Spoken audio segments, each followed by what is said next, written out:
अब जो हमारा नेक्स्ट एक्टिविटी है अर्थक्वेक। अभी हमने देखा कि सिस्मिक एक्टिविटीज, अर्थ के अंदर जो शेकिंग होती है उसको हम सिस्मिक एक्टिविटीज बोलते हैं। तो इस जो एक्टिविटी, इसका पर्टिकुलर नाम क्या है? उस पर्टिकुलर सिस्मिक एक्टिविटी का नाम है अर्थक्वेक। अर्थक्वेक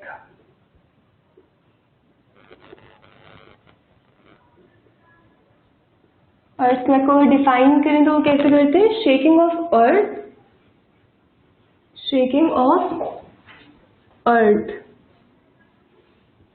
या फिर शेकिंग ऑफ मटेरियल और इंटीरियर ऑफ अर्थ।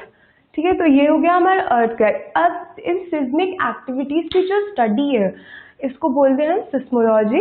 और जो ये इनकी स्टडी करने वाले लोग होते हैं, जो इनको पढ़ते हैं, जो इनको स्टडी करते हैं सिस्मोलॉजी को, उनको बोलते हैं सिस्मोग्राफर्स। ठीक है, तो ये अर्थक्वेक। अब अर्थक्वेक को जैसे अर्थक्वेक को हम मेजर कैसे करते हैं? अर्थक्वेक को मेजर करने के लिए एक इंस्ट्रूमेंट होता है, उसका नाम है सिस्मोग्राफ। तो ये क्या होता है? एक तरीके का कर्व होते हैं ये, जो जैसे ये वेरिएशंस प्रोड्यूस करते हैं। अगर कहीं जैसे वैसे तो स्ट्रेट है, कोई इसमें कोई वेरिएशन नहीं, कोई अभी तक शेकिंग नहीं हुई। जहाँ पे शेकिंग आनी शुरू हुई वो वहाँ से वो हमें दिखाता है कि हाँ यहाँ पे शेकिंग हुई।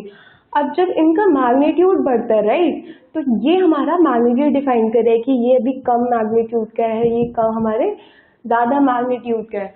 तो ये हमारा ये हो गया इंस्ट्रूमेंट जो हमारा अर्थक्वेक को मेजर करता है, राइट। तो अब अर्थक्वेक बेसिकली आता कैसे है? अगर हम ये देखें कि अर्थक्वेक आता क्यों है, तो हमें जैसे जो हमारी अर्थ है वो हमारी कुछ प्लेट से मिलके बनी है, मतलब कुछ 7 लार्ज प्लेट और कुछ माइनर प्लेट से मिलके बनी हुई है। अब जो जैसे कोई एक प्लेट है, कोई भी प्लेट है, जब क्रस्ट में वहाँ पे एक बहुत शार्प कट होता है, कट मतलब बहुत बड़ा शार्प कट होता है, तो उस एरिया को हम बोलते हैं फॉल्ट या फिर फॉल्ट लाइंस बोलते हैं। तो अब इनमें क्या होता है, जैसे मान लो कि हमारा ये सरफेस है क्रस्ट पे, यहाँ पे हमारा फॉल्ट लाइन है। अब इसके जो नीचे हमारे रॉक्स वगैरह हैं, यहाँ से रॉक्स वगैरह हैं, अब ये क्या करते हैं, जब हमारे यहाँ पे फॉल्ट लाइन पे ये जो रॉक्स होते हैं ये अपोजिट साइड मूव करना चाह रहे होते हैं, ये ऐसे और ये यहाँ से अपोजिट साइड मूव करना चाह रहे होते हैं। अब अपोजिट साइड क्या होता है, ये जो ऊपर वाला क्रस्ट है ये इस पे प्रेशर लगाता है, फ्रिक्शन लगाता है, तो इससे ये मूवमेंट नहीं होता। बट जब ये वाला फोर्स जो ये अपोजिट डायरेक्शन में लगा रही है रॉक्स, जब ये इसके क्रस्ट की फ्रिक्शन से ज़्यादा बढ़ जाता है, मतलब जो फोर्स इसके क्रस्ट के फ्रिक्शन से जब ज़्यादा बढ़ जाता है, तो हमारा यहाँ से एनर्जी लिबरेट होती है, मतलब इनमें स्लाइडिंग शुरू होती है। अब वो स्लाइडिंग चाहे वो कन्वर्जेंट हो, कन्वर्जेंट यानी मतलब स्लाइड दोनों आपस में ऐसे मूव करें, या फिर वो स्लाइड डाइवर्जेंटली मूव करें, या फिर ट्रांसफॉर्मली मूव करें, मतलब अपसाइड डाउन। तो वो उनकी मूवमेंट, तो उन प्लेट्स को अगर वो मूवमेंट में आ गई, वो स्लाइड करने लग गई, तो जिस पॉइंट से एनर्जी लिबरेट हुई, अर्थ के अंदर काफ़ी एनर्जी है, और जब वो एनर्जी लिबरेट होती है जिस पॉइंट से, और फिर वो फर्दर बाहर आती है एनर्जी, तो जिस पॉइंट से वो इनिशिएट हुए जहाँ से, उस पॉइंट का नाम होता है हाइपोसेंटर, और या फिर फोकस ऑफ अर्थक्वेक, क्योंकि यहीं से हमारा ओरिजिनेशन हो रहा है, अर्थक्वेक के लिए ओरिजिन हो रहा है, तो फोकस ऑफ अर्थक्वेक। और क्रस्ट में ऊपर जहाँ पे ये बिल्कुल जो इसके जस्ट परपेंडिकुलरली अबव, जो इसके नियरेस्ट पॉइंट होता है अर्थ के सरफेस पे, उस पॉइंट को बोलते हैं एपिसेंटर। अब ये वेव यहाँ से पूरे अर्थ के इंटीरियर में ट्रैवल करती है, यहाँ से जैसे, तो जहाँ पे वो इनिशियली हिट करती है उस पॉइंट का नाम है सरफेस पे एपिसेंटर। ठीक है, तो ये हो गया हमारा कि ओरिजिनेट कैसे हो रहा है हमारा अर्थक्वेक। अब हमने ये देखा कि ओरिजिनेट हो गया, पर ये जो वेव है, जो अभी ये देखा कि हाइपोसेंटर से एपिसेंटर तक जो वेव्स जा रही हैं, वो वेव्स हैं क्या फाइनली, वो क्या है, तो अब हम उसके बारे में देखते हैं। बेसिकली तो दो टाइप की वेव्स होती हैं। तो दो टाइप की वेव क्या होती हैं?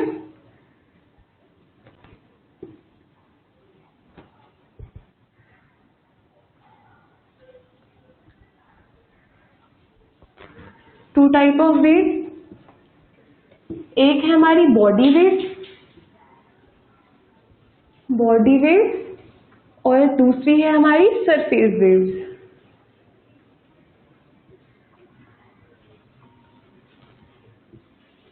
ठीक है, बॉडी वेव जैसा कि इसका नाम है, ये जहाँ से ओरिजिनेट हुई अर्थ में, जहाँ से उसका फोकस है अर्थक्वेक का, वो सिर्फ सॉलिड्स में, अर्थ के अंदर ही ट्रैवल करती है, वो हर बॉडी तक जाती है।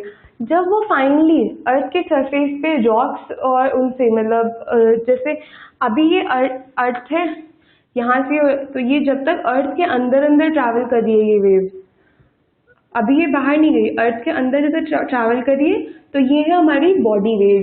जैसे ही ये अर्थ के बाहर गई और रॉक्स और जो बिल्डिंग्स है और जो बाहर का जो भी लैंड पे चीजें हैं, जब उन्होंने उसको एक्सपीरियंस किया तो वो बॉडी वेव कन्वर्ट हो जाती है किसमें?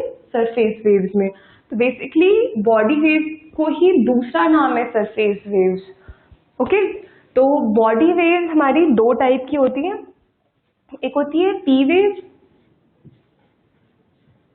वेव और दूसरी होती है हमारी एस वेव।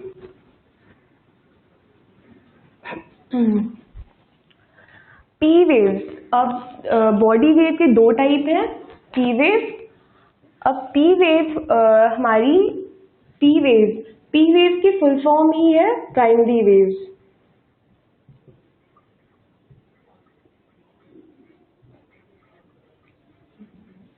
और एस वेव की फुल फॉर्म है, इट डिनोट्स सेकेंडरी वेव्स।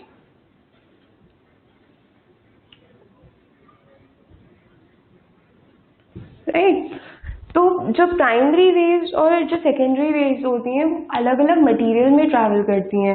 जैसे जो प्राइमरी वेव्स होती हैं ये हमें हमारी साउंड वेव्स की तरह होती हैं। जैसे ये सॉलिड, लिक्विड, गैस,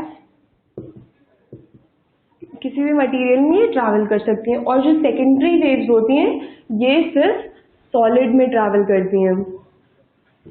ओके, तो जो सॉलिड वेव, तो अगर ये जो सॉलिड वेव है, अब ये सेकेंडरी वेव्स हैं, सॉलिड है, तो इनका बहुत ज़्यादा फायदा रहता है क्योंकि ये सिर्फ अर्थ के इंटीरियर में सॉलिड में ट्रैवल करती हैं, तो इससे हमें इंटीरियर के बारे में बहुत ज़्यादा जानकारी मिलती है। तो ये बहुत इम्पोर्टेंट वेव्स है। ठीक है, तो प्राइमरी वेव्स हो गई और ये हो गई हमारी सेकेंडरी वेव्स। अब प्राइमरी जब पी वेव, एस वेव और सरफेस वेव्स में सबसे ज़्यादा जो डिस्ट्रक्टिव वेव्स होती हैं, मतलब जो सबसे ज़्यादा हार्मफुल होती हैं, जो सबसे ज़्यादा डिस्ट्रक्शन करती हैं, तबाही मचा देती हैं अर्थ पे, वो होती हैं सरफेस वेव्स।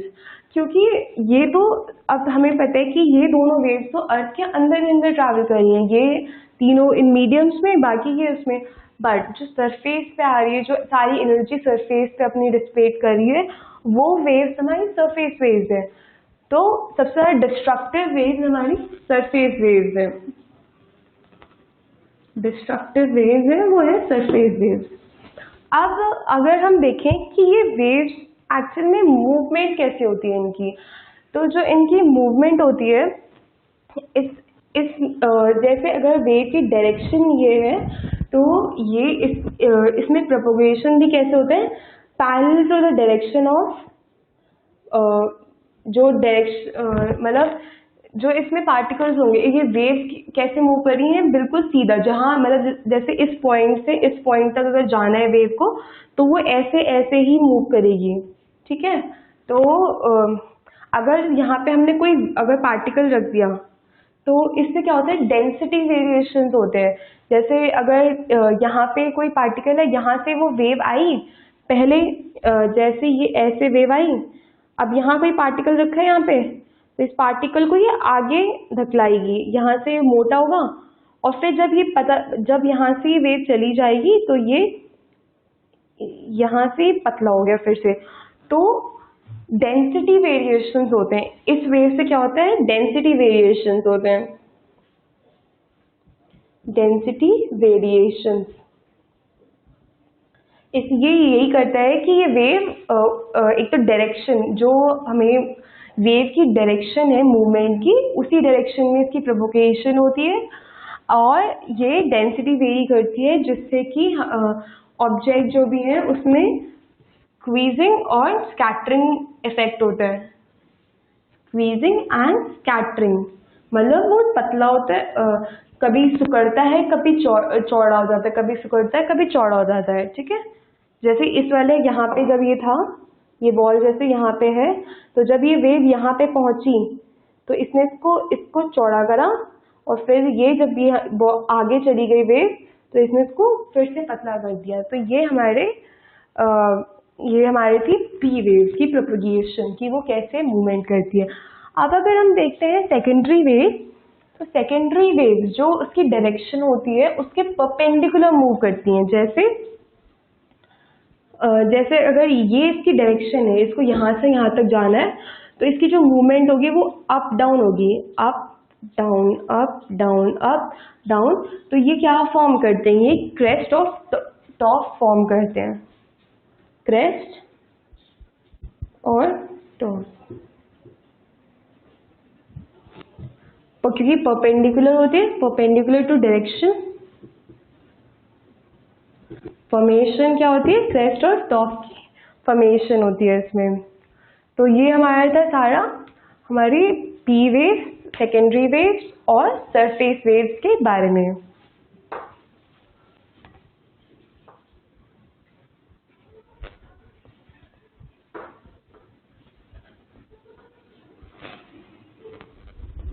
अब अगर हम बात करें कि शैडो जोन्स, एक टर्म है जो इम्पॉर्टेंट है पी वेव्स और एस वेव्स के बारे में जब हम बात करते हैं, वो टर्म क्या है, shadow zone. Shadow zone, shadow zone को हम डिफाइन ऐसे करते हैं कि वो रीजन जहां पे कोई भी वेव लाई नहीं करती, पी ना ही पी ना ही एस वेव, तो वो जो जोन है हमारा, उसको हम बोलते हैं शैडो जोन। अगर हम ड्रॉ करें, अगर हम इसको डिटेल में देखें बेसिकली, तो जो शैडो जोन एस वेव का है वो कंपैरेटिवली ज़्यादा है पी वेव से। तो अगर हम पी वेव का शैडो जोन देखें, तो अगर यहाँ पे एपिसेंटर है, मतलब यहाँ पे उसका अर्थक्वेक का पॉइंट है, तो इसका जो वेव्स होंगी वो ऐसे ऐसे यहाँ से यहाँ तक ट्रैवल करेंगी। 1 2, यहाँ पे अर्थ का कोर है, और ये ऐसे फाइनली यहाँ से कर रही हैं। तो हम अगर देखें तो हमें दिख रहा है क्लियरली कि जो ये पोर्शन है, ये पोर्शन यहाँ पे कोई वेव नहीं आ रही है, तो ये हमारा पी वेव के लिए शैडो जोन है। पी वेव के लिए शैडो जोन ये है। ओके, तो ये इसका एपिसेंटर था, और ये नॉर्मली कहाँ से कहाँ तक होता है, ये 105 डिग्री से ये ओके 145 डिग्री। ठीक है, अब अगर हम इसकी बात करें एस वेव्स की अर्थ में, तो इसका भी देखिए, अगर एस यहाँ पे इसका एपिसेंटर है, तो ये वेव कैसे ट्रैवल करती है, just like this in the northern hemisphere, जहाँ मतलब अगर इसका ओरिजिन नॉर्दर्न हेमिस्फीयर में तो उसको ऐसे ऐसे वो ट्रैवल करती है। यहाँ पे अर्थ का कोर है। अब जो ये एरिया बच गया, यहाँ पे ये जो एरिया बच गया, ये पी वेव के लिए, एस वेव के लिए शैडो जोन है, shadow zone for S wave. S wave अगर हम अब इसको कंबाइनली देखें, अगर हम एस वेव और पी वेव को फाइनली कंबाइन करें, तो इन दोनों को कंबाइन करने के बाद दिखता है कि सिर्फ ये एरिया है जो हमारा किसी भी वेव के इन्फ्लुएंस में नहीं आ रहा। तो जो एक कॉमन एरिया हमें निकला है वो है 105 डिग्री से लेके 145 डिग्री तक। This area is a shadow zone. तो कहीं पे भी अगर उसका एपिसेंटर है, उससे अगर हम 105 डिग्री से लेके 145 डिग्री तक देखें, तो वहां पे हमारी कोई भी वेव लाई नहीं कर रही होती है। तो ये हो गई हमारी शैडो जोन्स के बारे में सारी इंफॉर्मेशन।